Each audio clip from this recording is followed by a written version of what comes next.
What's up, mi gente? It's Anthony Rosa, the community finance coach, aka Mr. Remedy, and I'm super excited to have my buddy on, Derek Carpenter. Today, we have a very serious topic on our Money Monday segment, talking about how to protect yourself from identity theft. But before we get into this conversation, I always like to ask our guest speaker if he can introduce himself and tell us a little bit more about what you do. So tell us, Derek. All right. Well, great afternoon, everyone. Pleasure to be here. And if you're in the States, happy Labor Day weekend. Happy Labor Day, right? The weekend's over. Still in that weekend mode. Absolutely. So, as Anthony said, my name is Derek Carpenter. I'm an independent associate with Legal Shield and have been with the company for more than 20 plus years. Have been a member of Legal Shield for longer than that.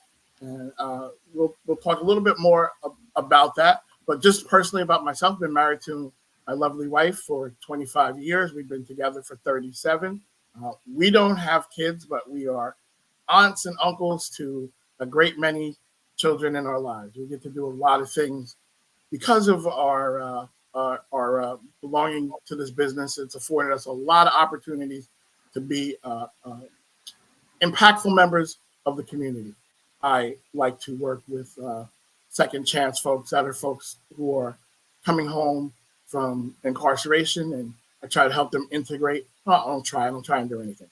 I help them reintegrate into society to the level that they can, and some folks are going on to become successful entrepreneurs or just successful parents, and just reducing some recidivism in that area.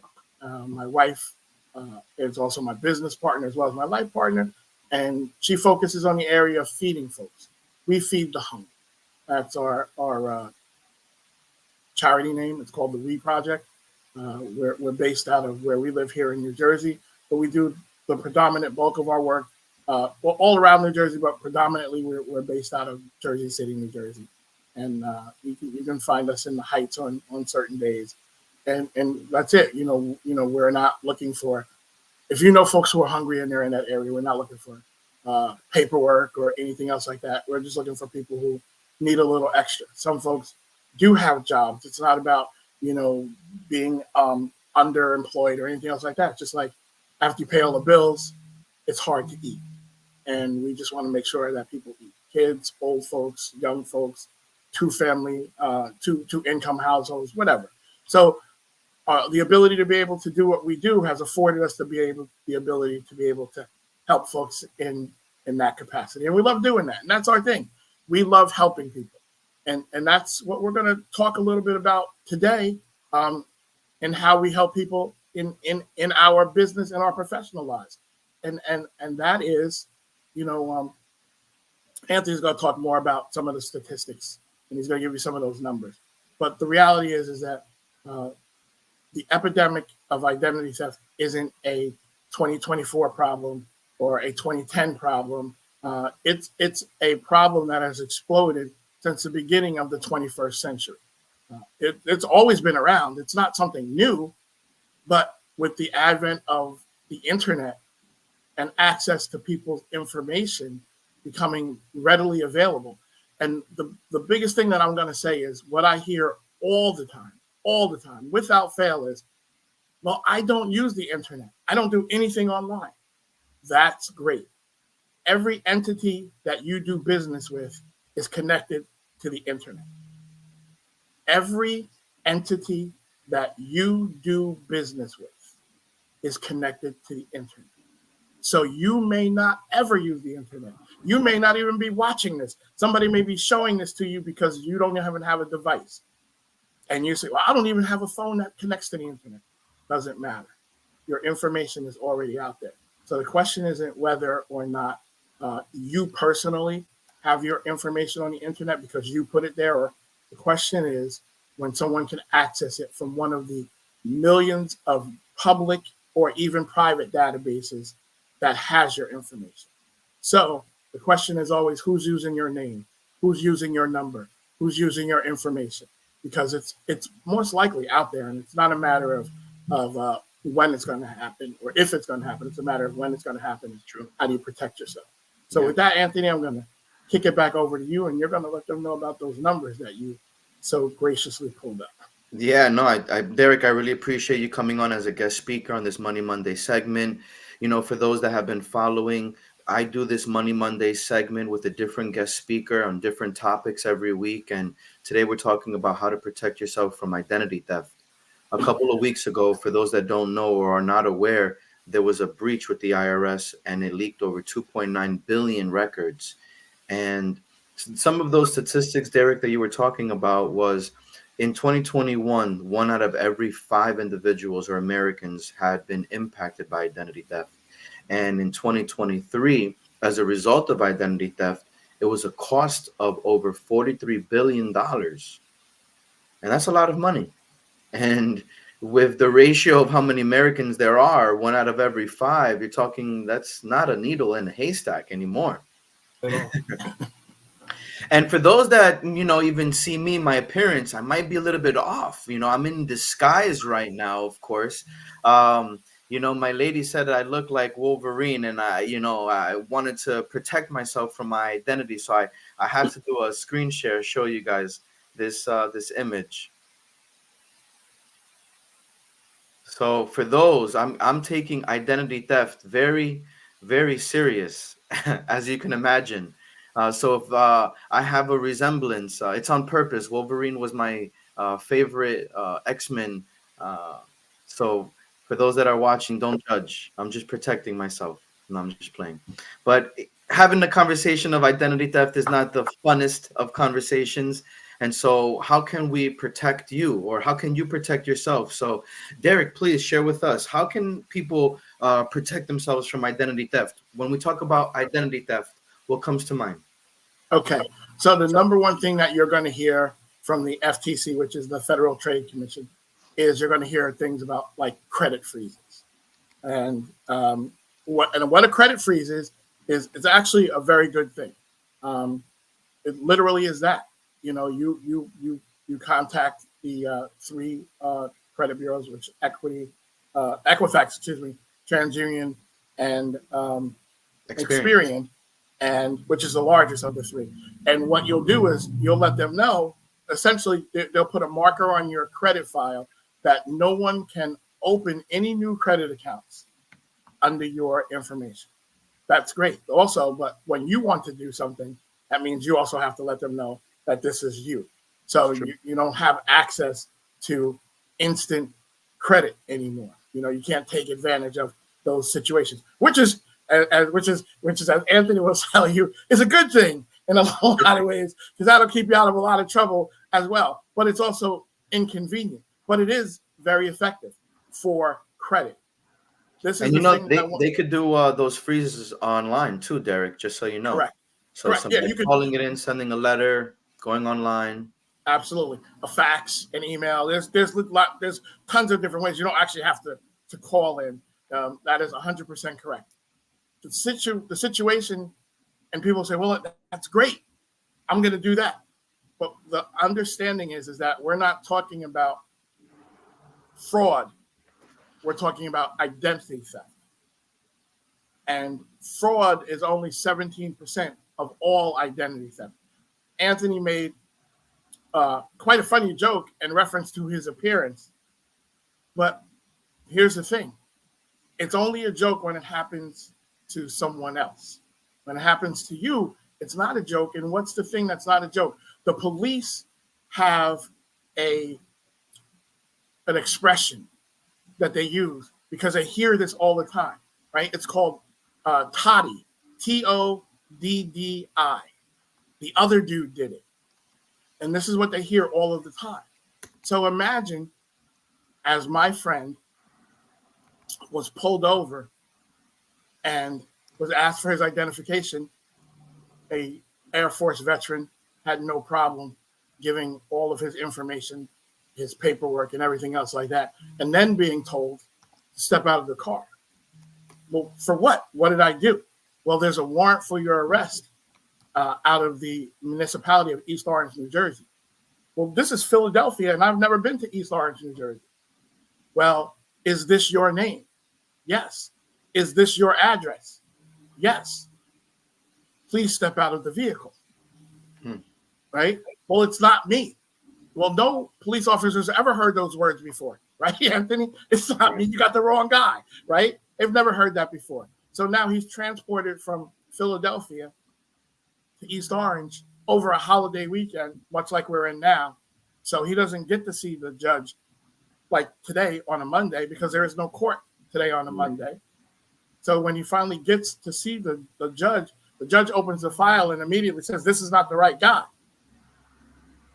Okay, but now I'm in East Orange, New Jersey, and my car's in Philadelphia. And I've spent the last weekend in jail. Why? Because someone used my information. See, you can't call your bank for that. Your bank isn't going to help you. Equifax, Experian, or TransUnion isn't going to help you. See, that's identity theft.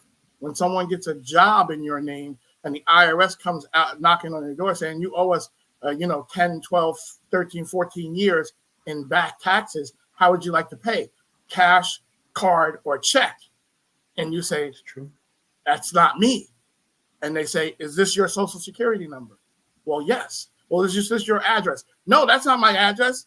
Okay. And that's the kicker. It's called synthetic identity theft. Part of your information, part of someone else's information. And now all of a sudden they've created a whole new person and they've gone to work, and your identification number for the government is your social security number. So you happen to play that Russian roulette game where they use someone else's name, but your social security number. Now you're liable for all those taxes. This is identity theft. These things do not come up on your credit report. What comes up on your credit report is when you take the time to look at it, your name, and it's associated with an address you've never been at. But Anthony, who reads their credit report every day? Not too many people. No, that's when people say, I'm on top of that. I'm doing that myself. Okay, well, if you're on this streaming with us right now, who's watching you? When you get off of this streaming and you go do whatever it is you're going to go do, who's watching you? Who's watching out for you? You see, it's an impossibility for each of us to watch out for ourselves all of the time. We need some backup. I'm a big brother. I'm the oldest, right? I've always wanted big brothers because I know what it feels like to be a big brother. So I always wanted some big brothers of my own, right? And I have that with Legal Shield. Legal Shields they're my big brothers. They're my big sisters. They watch my back. So I can be here. And it's not that I don't worry about the things that are happening in the world. It's just that I know that whatever happens, I have somebody who's protecting me and can bring me back to where I was before that happened. You bring up a good point, right? So I wanted to ask those that are watching, are you taking identity theft serious? And on this Money Monday segment, we're talking about ways on how to protect yourself from identity theft following the breach. And so, Derek, I wanted to ask you a question. You were talking about a story with your friend. What happened after the fact? What was his recourse? Yeah. He had no recourse. We're unfortunately, we are all familiar with the terms qualified immunity now. Everyone understands that. So there is no recourse with the police. And besides, it was his name. It was his address. Right. It just wasn't him, right? So it wasn't a false arrest. It was false. He was falsely arrested, but it wasn't a false arrest, right? So there was no recourse. The simple fact of the matter was he didn't lose his job. He didn't lose his security clearance, but, he had the inconvenience. And then he had the inconvenience of always having to show that this isn't me, because it doesn't just come up once, right? If you're driving on someone else's license, you're not concerned about tickets, whether they're moving violations or whether they're parking tickets. It's not you. So this continues to happen over and over again until, he got the service, which allowed the investigators, which we employ, private investigators, to go to work as him, for him, to scrub all of that, to breach all of that. Now, they never found the original perpetrator, but because you rarely ever do. Only 5% of the people. This is why identity theft is such a lucrative crime when it's committed as a crime, and even when it's done, as I said, for people working and using other people's information, because only 5% of the people are ever caught or convicted. Right. So if you can commit a crime that you know you have a 95% success rate at, you're going to do it again, you know, and again and again and again. And unfortunately, that's what happened to him until he got our service. And in the service, again, didn't protect him from that, but it allowed him to get the proper use of attorneys that sometimes it's a private investigator that may investigate something, but it's an attorney. In this situation, it's a legal issue. He was able to use his attorneys to go to court for him, as him, to let the judge know this is not the person that you need. And eventually that all fell away. But at the time, it was a mess.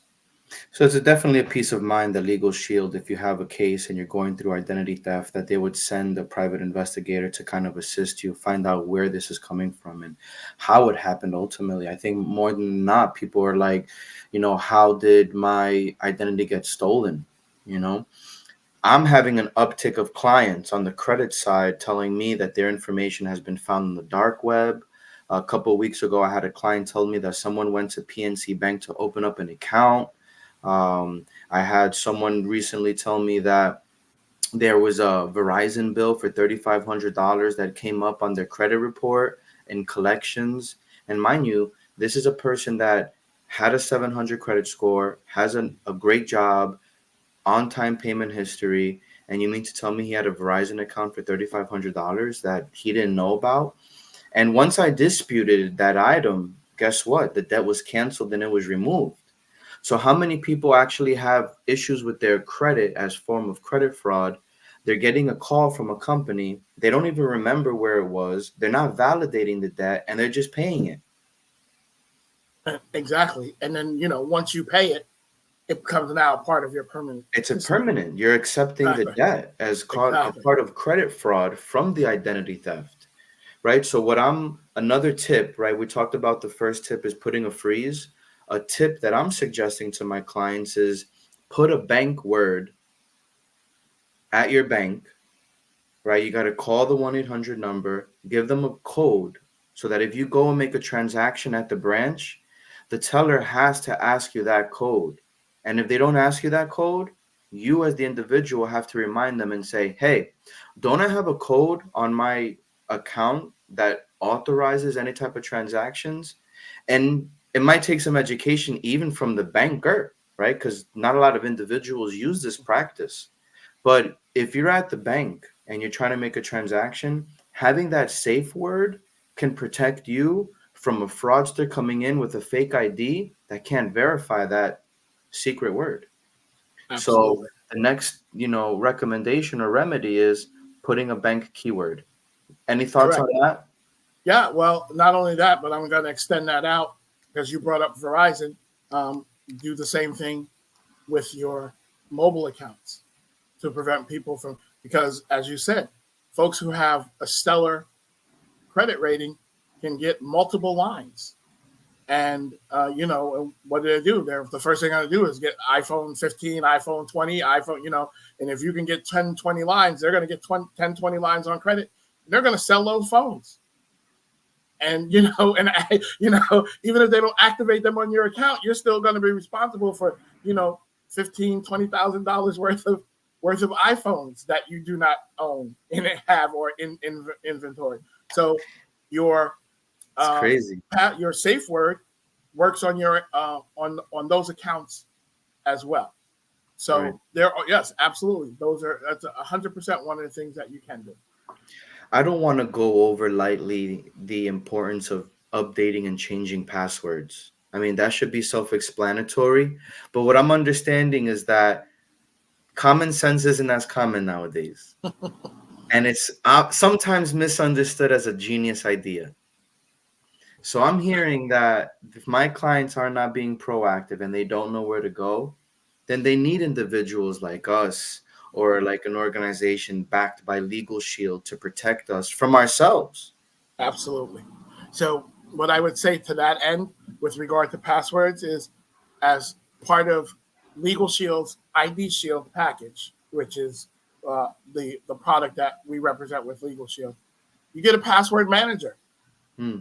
which will automatically switch over your passwords. And instead of course, listen, I'm just a couple of years older than you are, right? There's a lot of things that I've had to remember in my lifetime, and like most folks who are in or approaching their fifth and sixth decade on this planet, or even beyond, trying to remember which password for which account that you don't go into every day is a task. So being able to remember a singular password that allows you to get into all of your accounts, but switches up those passwords so that even though you can get into the master account, they can't change any of those passwords. That's what a password manager does. Additionally, because we travel so often, we're on Wi-Fi networks. And I say that my wife and I, we travel for business, we travel for pleasure. So we're in and out of airports, we're in and out of hotels, we're in and out of Airbnbs, right? We're always on someone else's Wi-Fi.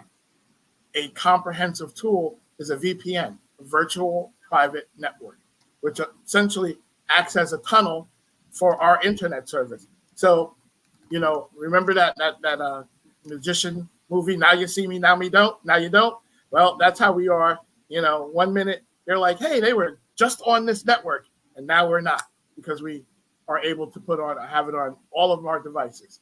I have it on this computer, and I have it so that it's recognizes when I'm on a safe and secure, i.e. my home networks. So when I go to my mother's house and I log into it recognizes that because my mother is a safe. But when I'm in a stranger's house, it automatically connects, even if I forget. If I have one of those memory problems, right? Right. It connects for me. And that's a essential part of our service that prevents people from having their personal devices breached. Right. And so you talked about having devices breached and cell phones getting opened in your name. So Derek, I thought it was a great time to segue into our Guess That Celebrity segment. Okay, so I have a couple celebrities here that guess the celebrity. So for those that are watching, if you can guess the celebrity, I'm going to read a short story. It's not too long. And I would like for you to try to guess what celebrity it was. Okay, cool. All right. Sounds great. So I'm ready. this is a basketball player and a rap artist. Okay. Two men in Hartford, Connecticut were arrested for stealing the credit card numbers of this rapper and basketball player. Okay. The arrested men allegedly used the stolen credit card numbers to buy Cadillacs, Vespas, Tiffany & Co. jewelry, and more. Their spree totaled to nearly 500,000. Fortunately, they were caught, if you were wondering, and charged for their crimes. Who were these two celebrities? So They're I'm from New gonna York. They're from New New York. York. Okay. One played for the Knicks. Okay. So I'm gonna go with Mello. Okay, ding ding, you got Mello. Who's the rapper? Would it be 50? 50 Cent and Carmelo Anthony. Okay. Look at you, got it. Yeah. Okay. So let me come over here. You got it. Let me say, put it up. 50 Cent and Carmelo Anthony. All right. Good job. Good job. All right. Guess the celebrity. The next one. All right. In 2000, this celebrity golfer testified in the case against Anthony Lamar Taylor, a man who stole his identity. Taylor used this professional golfer's real name and social security number to apply for at least a dozen lines of credit, and he used to charge thousands of dollars in fraudulent purchases. He bought TVs, furniture, a car, electronics. By the time he was caught, he had stolen more than $50,000 in goods and services. Who is this professional golfer? I use this story quite often. His real name is Eldrick Woods Jr., better known as Tiger. Tiger Woods. Hey, I told you before the show I wasn't going to tell you, and you're guessing them real good. Good job. All right, we have two more, right? This is a part of our Guess the Celebrity, okay? This famous actor was defrauded by a man named Carlos Lomax, who opened 14 bogus credit card accounts in the actor's name, according to CBS. Lomax charged nearly $33,000 on cards. He was previously convicted of identity theft for Atlanta Hawks player Steve Smith. When arrested for this particular case, he had charged over $80,000. Okay. Who is this celebrity actor? You might have me with this one, but I think, if I'm not mistaken, this is Robert. No? Okay. I got help from the audience. You got help from the audience. I got a lifeline. All right. I was going to say De Niro, but help from the lifeline told me Will Smith. He was one of the famous actors in Independence Day. Will Smith. Yeah. Will Smith.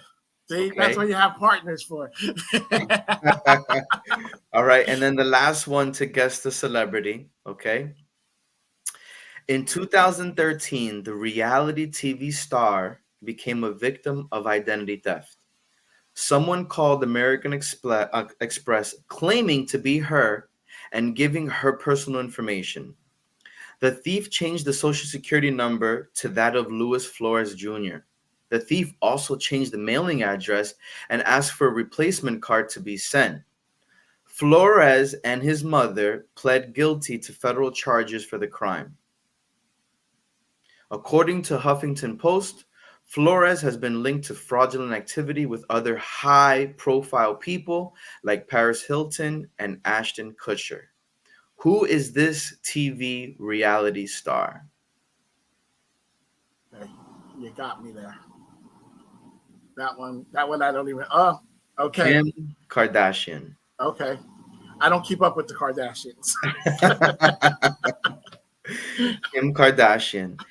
So I thought it was a little bit fun going on Guess the Celebrity and talking about identity theft because this can happen to anybody. Absolutely. And if you ever notice when you're speaking out loud about a particular event or location, or you search online for a t-shirt and on Facebook you have an advertisement, even in our cookies, they're taking our information. So right now, Derek, this is the final thoughts segment of the show, where I would like for you to kind of just share what are your final thoughts regarding to identity theft and how our viewers can protect themselves with Legal Shield. Okay, so absolutely. I'm going to start with where you just ended. Being tracking. So we talked about the 3 credit bureaus today. We talked about Experian, TransUnion, and Equifax.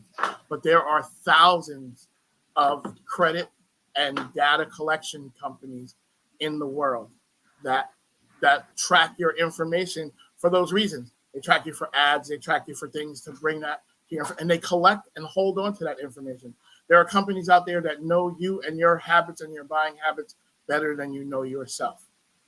And those companies are the companies that are being breached. That was one of the 2.9 billion, that was billion with a B, that was just breached. So part of ID Shield is allowing yourself to go in to your app. It's an app-based system.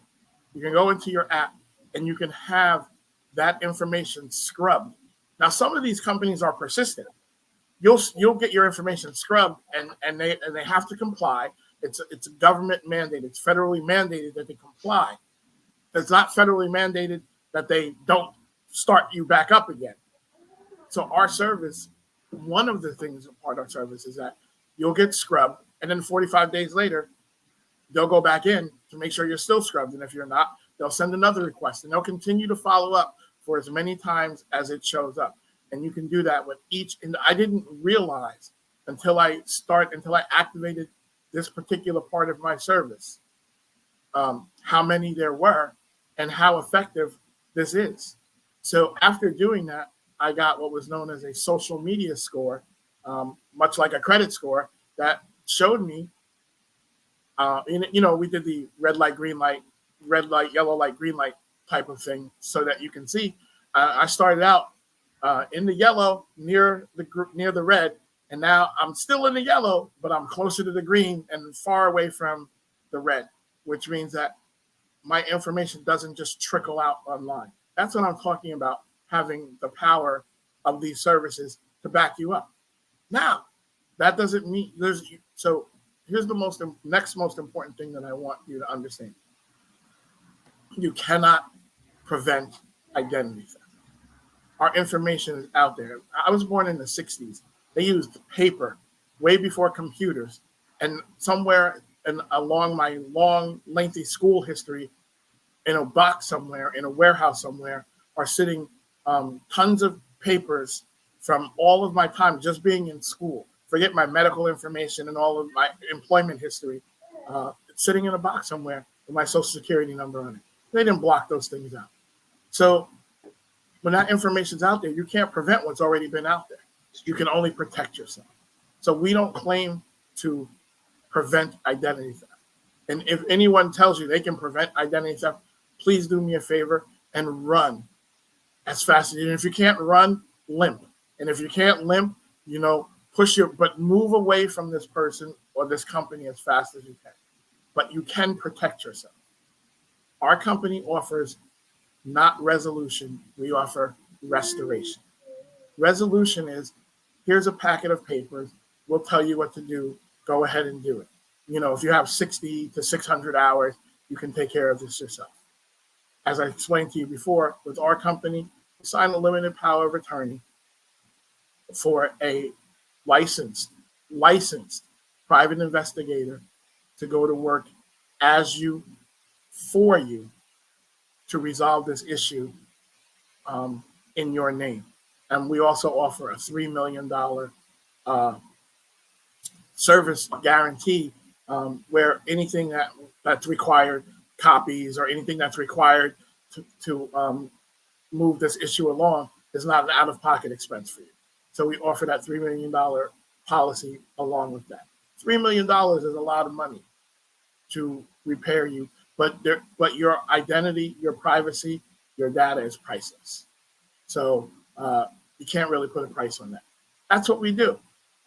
If you have any more information, I would encourage you, if you have any more questions, excuse me, I would encourage you to get back to Anthony. He can definitely put you in touch with me, but he is Mr. Remedy, and you know him and you trust him. So let him be your guide through the situation. And, we can work together to make sure that you're protected. That's what we want to do. Thank you so much. Thank you, Derek, for coming on. Please don't go anywhere. Hang out in the afterglow after the show. We always like to close with a quote of the show. This is brought to you by Bill Nelson. If we don't act now to safeguard our privacy, we can all be victims of identity theft. I hope you learned something new today. Again, this is Anthony Rosa, Mr. Remedy. Go in grace, go in peace. Until next time. Bye, everybody.